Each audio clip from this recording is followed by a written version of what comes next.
Hello students, in this video we are going to start with exercise 6.2 पर exercise 6.2 start करने के पहले जो कुछ उसकी थियरी है पहले वो थोड़ा सा देख लेते हैं। आप सब क्लास 7 में पैरेलल लाइंस के बारे में पढ़ चुके होंगे। दो ऐसी लाइंस जो एक दूसरे के साथ कहीं मीट नहीं करती उन्हें पैरेलल लाइंस कहा जाएगा और उनका जो डिस्टेंस है परपेंडिकुलर डिस्टेंस वो सेम रहता है। अगर इन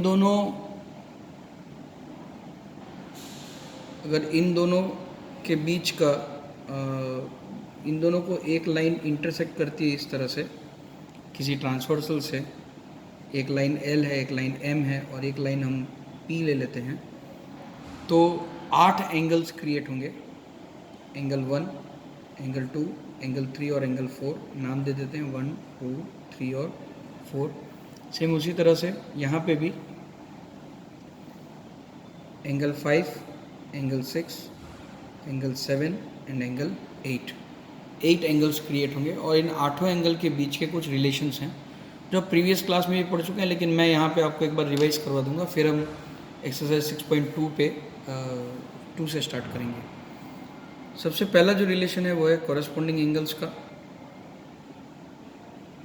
कॉरेस्पॉन्डिंग एंगल्स वो एंगल्स होते हैं जो ट्रांसवर्सल की सेम साइड में होते हैं, या इस तरफ या इस तरफ, और पैरेलल लाइंस की भी सेम साइड में, या अगर इसके ऊपर की साइड ले रहे हैं तो इसका भी ऊपर, तो फिर 1 और 5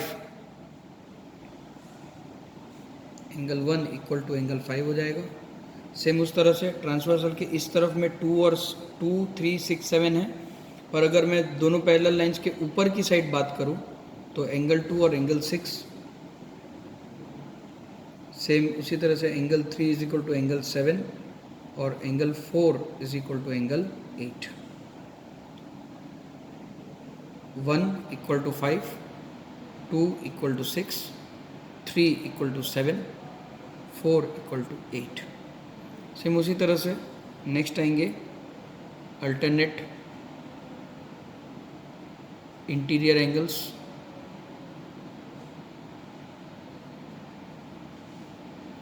अल्टरनेट इंटीरियर एंगल्स वो होते हैं जो दोनों लाइन के इंटीरियर में है, यानी कि 3, 4, 6, 5 ये 4 ही एंगल इंटीरियर में हैं पर अल्टरनेट है। 3 और 5 दोनों अल्टरनेट हैं। So angle 3 is equal to angle 5 हो जाएगा, एंगल 4 इक्वल टू एंगल 6 हो जाएगा। ये अल्टरनेट इंटीरियर। इसी में आएगा एक अल्टरनेट एक्सटीरियर एंगल्स। एक्सटीरियर यानी कि 1, 2 और 7, 8 पर अल्टरनेट। 1, 7 को अल्टरनेट है, एंगल 1 इक्वल टू एंगल 7 और एंगल 2 इक्वल टू एंगल 8। तीसरा रिलेशन इन एंगल्स के बीच में है को इंटीरियर एंगल्स। फिर से इंटीरियर पर को है इसलिए सेम साइड में, यानी कि 3, 4, 6, 5 में से सेम साइड में एंगल 3, एंगल 4 और एंगल 5।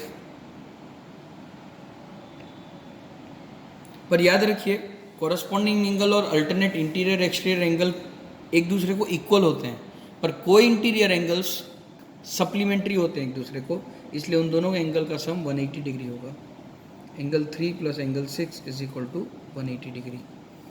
इतने रिलेशंस में आपको एक्सरसाइज 6.2 कंप्लीट करनी है। ठीक है, हम डायरेक्टली एक्सरसाइज 6.2 में 2 से स्टार्ट कर देते हैं। क्वेश्चन नंबर 1, उसका डायग्राम भी मैं आपके लिए बना दूंगा। दो पैरेलल लाइन दिए हुए हैं आपको, एक ट्रांसवर्सल है 50, यहाँ पे x दिया हुआ है, ये एंगल 130 डिग्री है और ये एंगल y दिया हुआ है। 6.1 में जो हम 3-4 प्रॉपर्टी पढ़े थे, supplementary angles, complementary angle, linear pair of angle, linear angles, फिर वर्टिकली ऑपोजिट एंगल्स, उन सब का भी यूज़ यहाँ पे आप कर सकते हैं। सो अगर हम x और y की वैल्यू ढूंढना चाहते हैं, सबसे पहले हम x और y की वैल्यू ढूंढ लेते हैं और उसके बाद हमें प्रूफ करना है कि AB लाइन और CD लाइन पैरेलल है। सो देखिए 130 और y दोनों एक दूसरे को वर्टिकली ऑपोजिट है। y is equal to 130 degree because they are vertically opposite angles। और angle x plus 50 degree is equal to 180 degree, क्योंकि ये एक स्ट्रेट लाइन बना रहे हैं, they are linear angles. So x equal to 130 degree. अब अगर आप ध्यान से देखें तो x और y ये भी आपको 130 मिला, ये भी आपको 130 मिला। अब ये दोनों अल्टरनेट इंटीरियर एंगल्स हैं, पर अल्टरनेट इंटीरियर एंगल्स अगर इक्वल होते हैं, जैसे यहाँ पे हमने देखा था कि अल्टरनेट इंटीरियर इक्वल होते हैं, लेकिन वो तब इक्वल होते हैं जब ये दोनों लाइन पैरेलल हो। उसी तरह से यहाँ पे कन्वर्स ऑफ अल्टरनेट एंगल्स लगेगा as x equal to y equal to 130 and x and y are alternate interior angles and are equal, therefore AB is parallel to CD। ये हो जाएगा बेटा आपका क्वेश्चन नंबर 1। क्वेश्चन नंबर 2 6.2 का मैं diagram बनाता हूँ। 3 लाइन दी हुई है यहाँ पे आपको,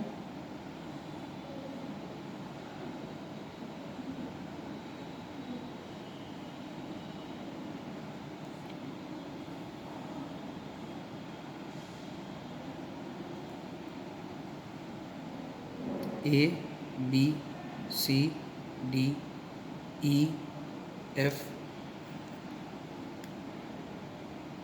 Z, ये एंगल Y दिया हुआ है और ये एंगल आपको X दिया हुआ है। गिवन में दिया हुआ है Y is to Z is equal to 3:7।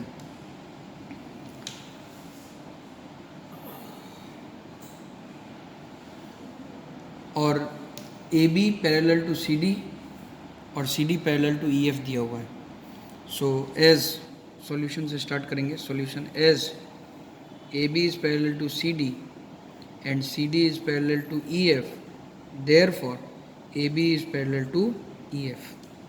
तो अगर मैं इस CD लाइन को ढक दूँ तो AB और EF के पैरेलल से I can get therefore X is equal to Z as they both are alternate interior angles। अब x और y ये दोनों एक दूसरे को को इंटीरियर एंगल्स हैं। Also x plus Y is equal to 180 degree because they are co-interior angles.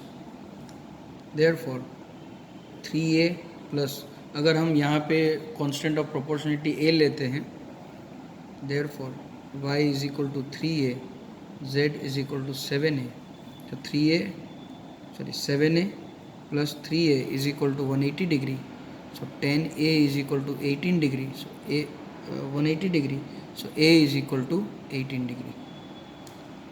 So आपको x की वैल्यू मिल जाएगी 7 इंटू 18, y की वैल्यू मिल जाएगी 3 इंटू 18, और यही वैल्यू 7 इंटू 18 126 और 54 डिग्री देगा। तो x की वैल्यू भी मिल गई, y भी मिल गया, और x is equal to z है, इसलिए वो भी 126 डिग्री हो जाएगा। स्टूडेंट्स चलते हैं क्वेश्चन नंबर 3 की तरफ।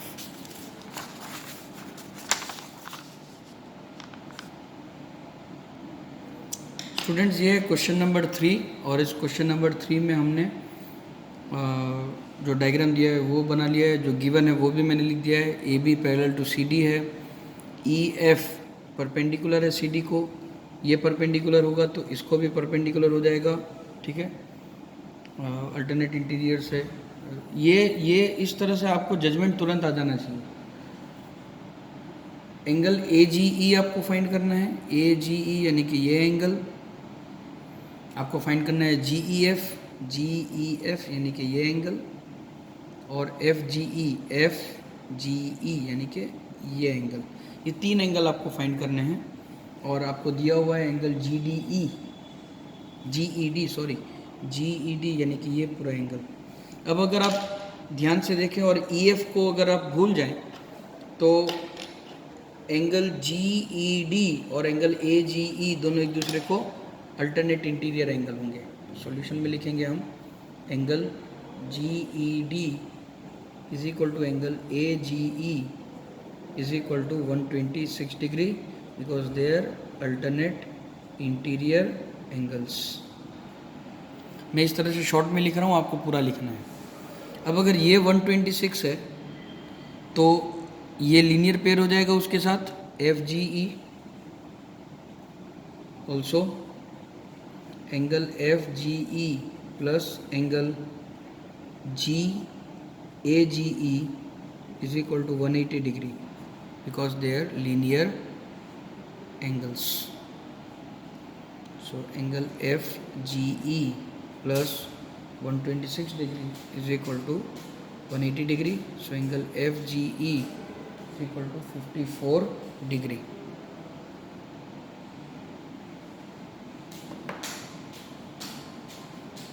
So दो एंगल मिल गए बेटा, AGE FGE। अब एक और एंगल ढूंढना था, वो है GEF। अब GEF देखिए ये पूरा 126 है और ये 90 है, तो ये आपको मिल जाएगा। सो एक और बीट ले लेते हैं, angle G E D is equal to angle G E F. Angle G E D पूरा angle is equal to angle G E F, यानी कि ये angle plus F E D plus angle F E D. So 126 degree is equal to G E F is we have to find, sorry, angle GEF we have to find plus 90 degree, therefore angle GEF is equal to 36 degree। so ये एक, दूसरा और ये तीसरा, तीनों सम आपके question number 3 के हो गए। नेक्स्ट वीडियो में हम क्वेश्चन नंबर 4 डिस्कस कर लेते हैं, नेक्स्ट पोर्शन में, सॉरी। क्वेश्चन नंबर 4 बहुत ही इजी क्वेश्चन है, हालांकि इसका डायग्राम आप लोगों को थोड़ा सा टफ लगेगा कि किस तरह से करना है। कुछ इस तरह से इसका डायग्राम है, P Q R S और ये T, और ये 110 दिया हुआ है और ये 130 दिया हुआ है। आप लोगों को फाइंड करना है, find angle Q R S, है ना। सो हिंट भी दी हुई है, आप इस तरह से एक लाइन पैरेलल ड्रॉ कर सकते हैं। पी क्यू और एस टी पैरेलल दिए ही हुए हैं, तो एक लाइन एक्स वाई आप पैरेलल कर लीजिए पी क्यू को, तो draw X Y parallel to P Q, thus parallel to ST which passes from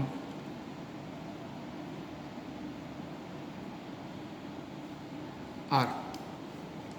so therefore अब ये जो एंगल होगा और ये जो एंगल होगा वो इसके साथ कोई इंटीरियर, ये इसके साथ कोई इंटीरियर, सो 110 डिग्री प्लस, अब इसको हम नाम दे देते हैं Q R X is equal to 180 degree, co-interior angles, therefore angle QRX is equal to 70 degree। also angle TRS plus angle SRY is equal to 180 degree, यानी कि ये और ये, so therefore angle SRY is equal to 180 minus 130 that is equal to 50 degree। तो ये आपको 70 मिल गया, ये आपको 50 डिग्री मिल गया। अब ये एंगल चाहिए, ये स्ट्रेट लाइन है, इन तीनों का सम 180 होगा। Therefore angle X R Q plus angle Q R S plus angle S R Y is equal to 180 degree because they are linear angles. यहाँ पे भी कोई इंटीरियर लिखना भूल गया था मैं। Reasons are very very essential. If you don't write the reasons, your marks will be deducted. Make it sure. So 70 plus angle QRS plus 50 degree is equal to 180 degree. So 70 plus 50 120 और 120 उस तरफ चले जाएगा 180 से minus होना है, तो angle QRS is equal to 60 degree आपका आंसर मिल जाएगा. So students, by here we complete question number 4 and I will conclude with this exercise. Question number 5 and 6 I leave up to you. अगर नहीं समझ में आता तो आप मुझे मैसेज कर सकते हैं, कमेंट में भी बता सकते हैं कि 5 और 6 नहीं हो रहा है. मैं एक और वीडियो अपलोड कर दूंगा 5 और 6 को समझाने के लिए. बल्कि बहुत इजी क्वेश्चंस हैं, इजीली आपसे हो जाएंगे. ना समझ में आए तो बताना. और मैं यही कंक्लूड करता हूँ अपना लेक्चर. Thank you.